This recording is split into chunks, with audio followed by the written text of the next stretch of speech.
Hello, welcome to my kitchen. I'm Nan Simonson, and I'm a little behind because I want to eat in an hour, and this takes an hour to bake, but I'm gonna do it anyway. A carrot loaf. I have a affinity for the simplicity and the texture of a meat but no meat loaf.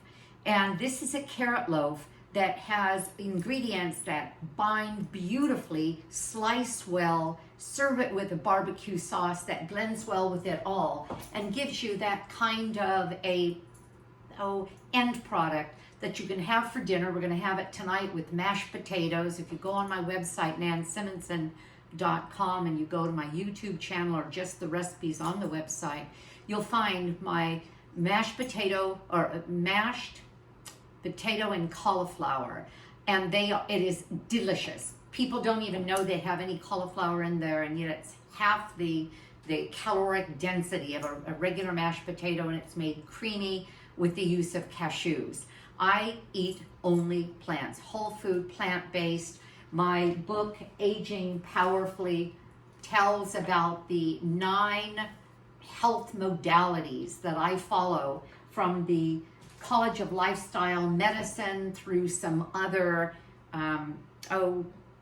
evidence-based influences in my studies.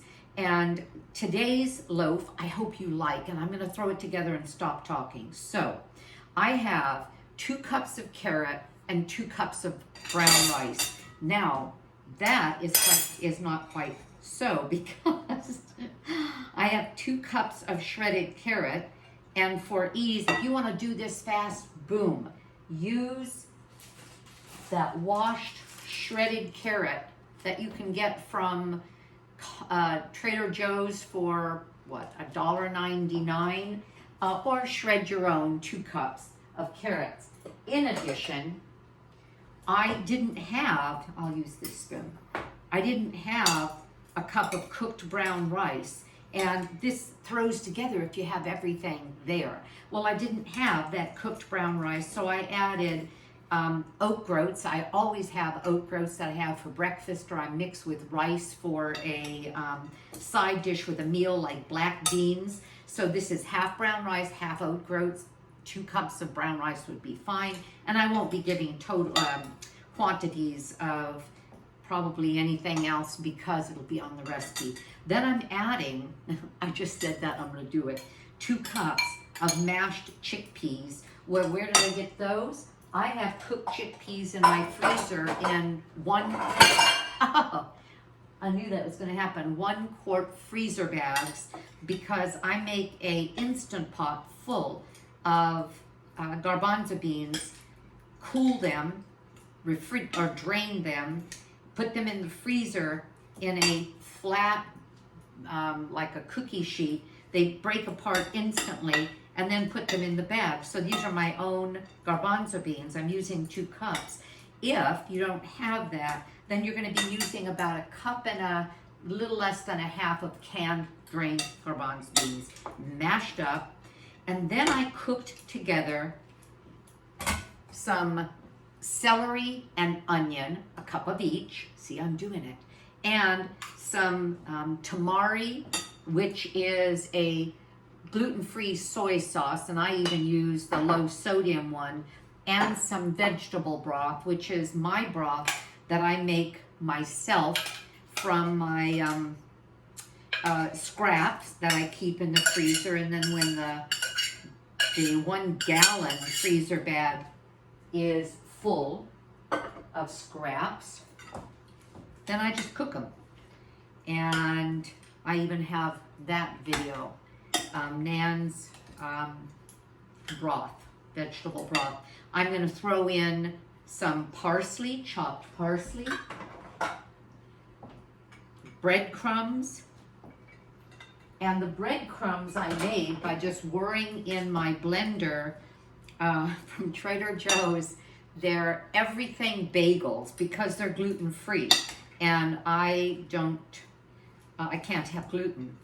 And otherwise, you could just use whole wheat, whole grain bread that you whir up to make a cup of crumbs.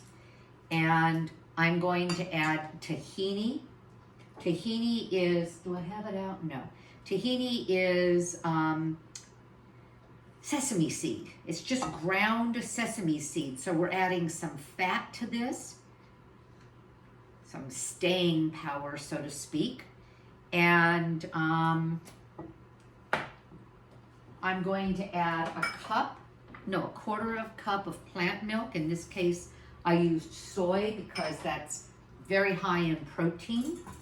And I used a few teaspoons of this egg replacement.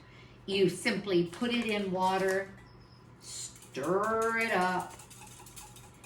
And if you don't want to use something like this, you could use flaxseed. If you have a tablespoon of ground flaxseed mixed with 3 tablespoons of water, count it as an egg. My guess is I would do 2 of that combination. But this recipe is from Mary McDougall. I love the McDougall recipes, and so I didn't want to mess with it. I'm doing it exactly the way she did it. They said that at their Hawaiian retreat for the evening meal, this was one of the most popular dishes. Everybody was going back for their carrot loaf. So we'll see.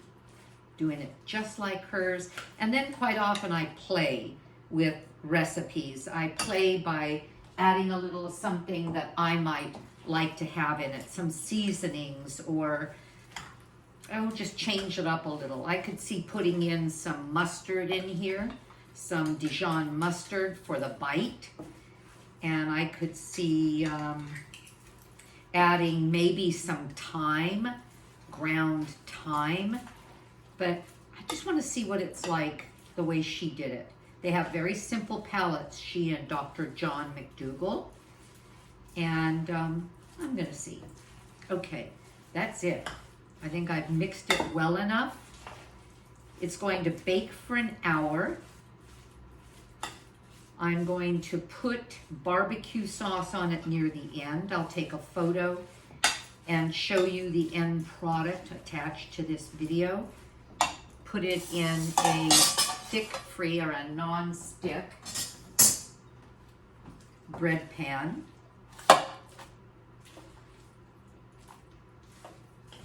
I think this is going to be marvelous. So what are we getting here?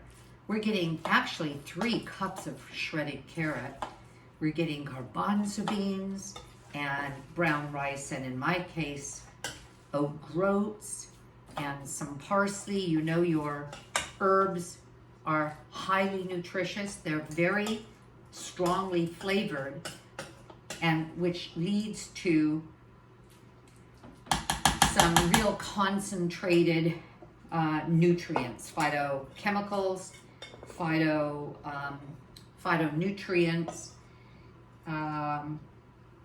antioxidants, and things that your body loves. Okay, pressing this down. This is about a 9-inch loaf pan. You won't want an 8-inch one, or I think it'll just be way too full. I doubt that this is going to rise up much, but with that egg replacement, we'll see. I may get a crown on it. And again, I'll take a photo and you will see. So I'm getting it packed down. I love the look of this. And I'm going to give it one hard hit. And I'll see you in a bit. There we go.